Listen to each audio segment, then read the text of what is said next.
Auctioneer Simon is injured in the midst of an art heist.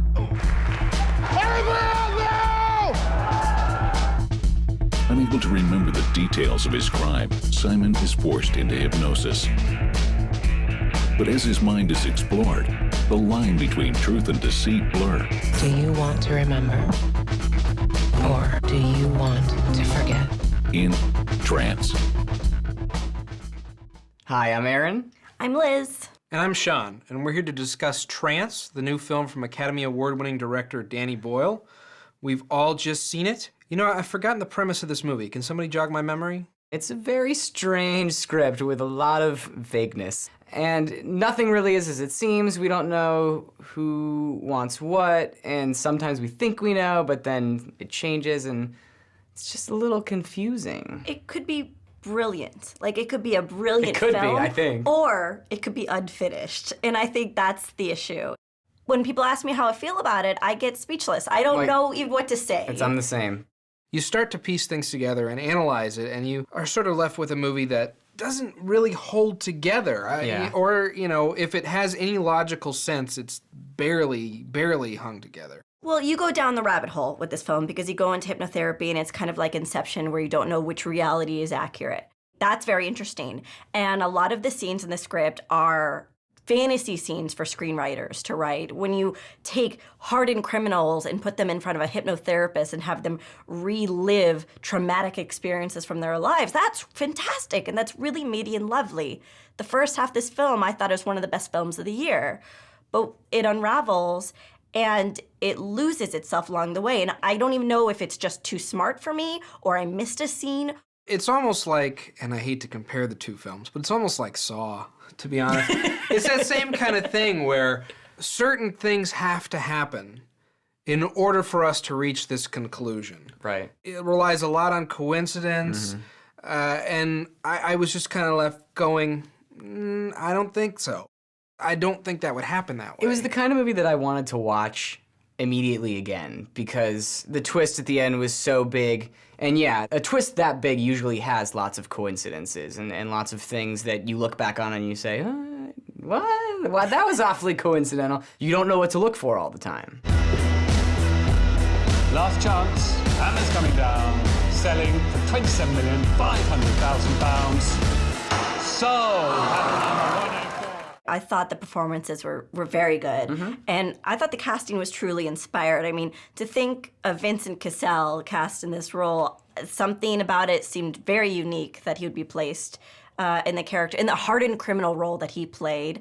But he played a criminal who had texture and subtlety to him. He wasn't just evil. He had logic and he had a heart, and I thought he was wonderful. And Rosario Dawson truly took a risk with this role, and personally, I felt it paid off. Vincent Cassel, it's the framework is laid where you're going, oh, this guy is a bad dude, and then you sort of learn more and more things about him that make him very, very interesting. His character arc is weird because he does start off as an antagonist, and by the end, he's still an antagonist, but just you feel for him. Yeah, that speaks to his abilities as an actor, and Rosario Dawson, I agree, great layered performance. She needs to elicit different emotions. Same thing with James McAvoy, who plays Simon. They all have a lot of different things to portray in their characters, a lot of different kinds of characters almost in this one role. And he's kind of got the same thing that Vincent Cassel has, where you're not really sure if you're supposed to trust him, if you're not supposed to trust him. Is he a good guy? Is he a bad guy?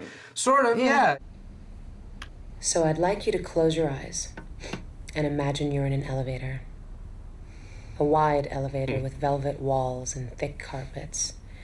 And as the doors close, your eyelids become heavier. And as your eyes become heavier and the elevator begins to go down, you realize that this is the elevator of relaxation. We can't talk about the movie without talking about the director, Danny Boyle. 127 hours, guys. Train Spotting, Slumdog Millionaire, 28 Days Later, 127 Hours. He's made a lot of well-known and well-respected films. Danny Boyle injects as much energy as he possibly can into this movie. I mean, he uses Dutch angles, various cameras, weird lighting by his cinematographer, Anthony Dodd Mantle. Score's really good, too. Very, electronic at times. Exciting. Yeah. And the editing is very fluid. I think that's the one thing that's hard to challenge is the fact that the film is edited so well. Scenes just fall together with no effort whatsoever. And the momentum is always there with this film. Yeah. You don't lose interest, even though you don't really always understand. He uses everything that he can as a director to make this support his vision.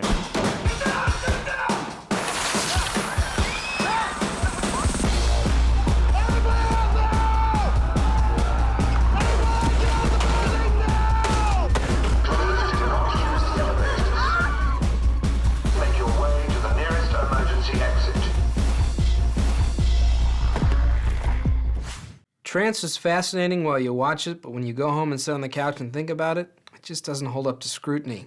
Stream it. I still have a lot of questions about this movie, but I don't think that should be the basis on which you decide whether it's good or not. It was exciting, it was entertaining, and very compelling. I say see it. Trance is a riveting mind bender that left me thinking about it for days, so I'm gonna say see it. Our votes add up to 2.5 tickets, which is a see it for Trance. Cheers! Hooray! Cheers. Sean? If there was one movie that he could remake, he said it would be The Beach. He'd make the sequel, Son of the Beach. Oh, stop. Just stop.